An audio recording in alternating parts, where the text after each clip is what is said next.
Poppy Playtime Chapter 4 is in itself a really solid experience, but I will say there's a bunch of problems with it. I think you all know this, the game is extremely buggy as of the time of recording this video. I'm pretty sure this game had over a year's development, with honestly, the game itself being over 3 hours long. That's kind of pushing it. But there's a lot of bugs, like really game-breaking bugs. I think the first real big one is the gears. The gears serve as a puzzle in the game, however, sometimes the gears won't even place inside of the puzzle. So you're gonna be there for multiple minutes scratching your head thinking, have you done something wrong? But in reality, it's just the game not working.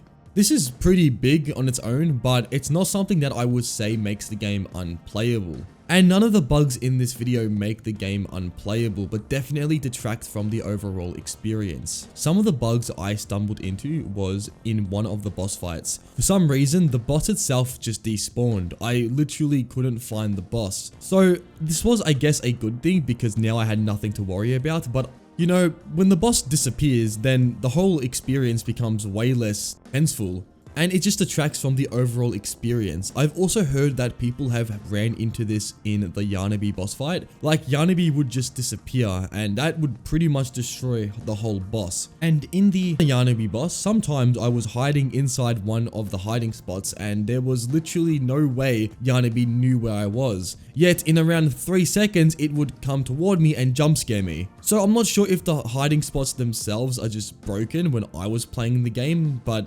just generally, they just didn't work.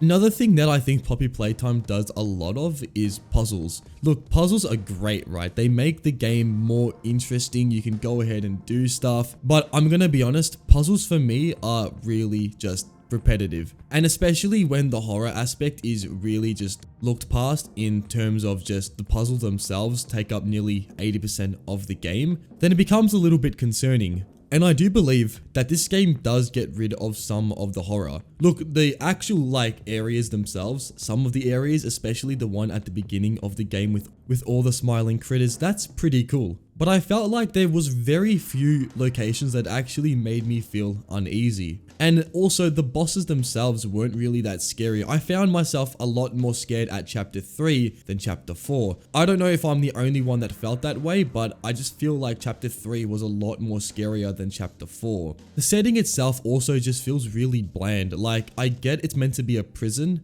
but I'll be honest, some of the locations feel just really just boring. I mean, you get what a prison is meant to feel like. And this just feels like your ordinary prison, and that's nothing wrong in that. But I really wish there was more cool stuff toward this place.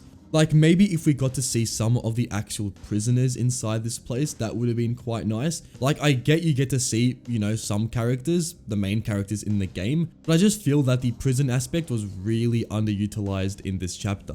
Something I did enjoy in the chapter was the Doctor. He's a great character, but I will be honest, near the end of his actual screen time in the chapter, he did become a little bit repetitive, and the overall final boss fights in this whole chapter were really underwhelming. I mean, the Doctor was pretty much just run away from a bunch of, you know, tall computer heads and just flip a switch. And that's not the worst boss fight I've ever played in a video game, but I just didn't feel like I was at all scared. And defeating the Doctor didn't feel satisfying, it just felt like something that I had to do to get another item. If you watched the trailers for this chapter, you would have thought that the Doctor would have been the final bad guy, but that was replaced for another character, who, like the actual character itself, was just a massive blob mess. Dowie is a cool character, right? One of the most unique characters in the whole series so far. He has a actual personality, which a lot of the other characters lack. I'm gonna just stick to the final boss, which is what I'm going to be going off here. The final boss was really just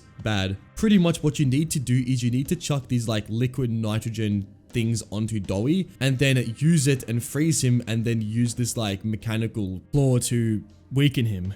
Overall, the boss fight itself is really underwhelming as compared to, well, Catnap from chapter 3. And I think it all goes down to the quality over quantity kind of mentality. This chapter is by far the biggest chapter in terms of content, or rivals even chapter 3. But I feel like a lot of the content is really just lacking, whereas other chapters had less but a lot more quality in terms of what they put out. Another thing I think that was wasted in this chapter was Pianosaurus. This character was hyped up a lot, and we ended up just getting 15 seconds of in-game time with Pianosaurus. I mean, the cutscene itself was cool until Dowie came out of nowhere and clotheslined it, putting an end to Pianosaurus and overall just wasting that character because, I'll be honest, I was pretty excited to see a new villain inside of the franchise. It's just really disappointing to see this being wasted. I think when push came to shove, they really put a lot of effort into the story, which I really do appreciate. I really like how this story is becoming way more involved with the prototype and revealing a lot more about it and the factory.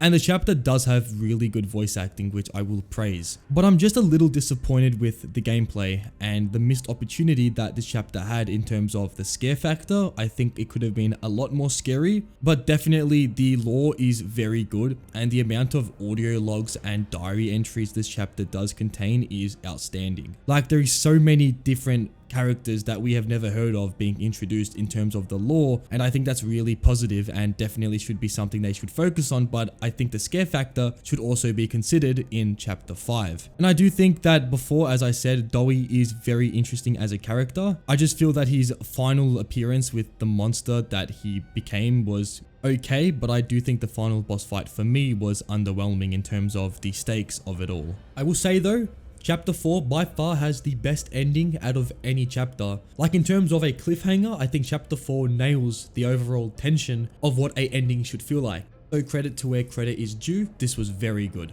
Also, the reveal of Prototype being Ollie was very cool, and it was a very nice twist that I wasn't expecting, but at the same time, I think most people could kind of see this coming. And something that I feel like a lot of people kind of thought, I did especially, was at the end with the Huggy Wuggy reveal. I actually thought it was Kissy Missy for a second, because it kind of shows you this like pink hueish like light source, and then you kind of think, oh, is it Kissy Missy coming after us? And then you slowly start to realize it's Huggy, because first of all it's aggressive, and second of all it's blue. So this was really good in terms of showing the player something that they weren't expecting, and I thought this was very well done in terms of setting a really nice ending to this chapter. But this chapter is an interesting one because there's honestly more lows than highs. But that doesn't mean it's a bad chapter, or I would recommend not getting it, because it definitely does expand the lore in a way that does feel natural and feels unique, which complements the last few chapters and makes the overall tension for the last chapter even greater. But there's definitely a way less focus on horror, which I feel is a really bad mindset. I think the next chapter they should release should really focus on the horror more than the lore, if that makes any sense. Anyways, that's about it for this video. I hope you have enjoyed. If you have, smash a like, and if you are brand new here and want to see more content like this, then subscribe as well. But anyways, until next time, take it easy and goodbye.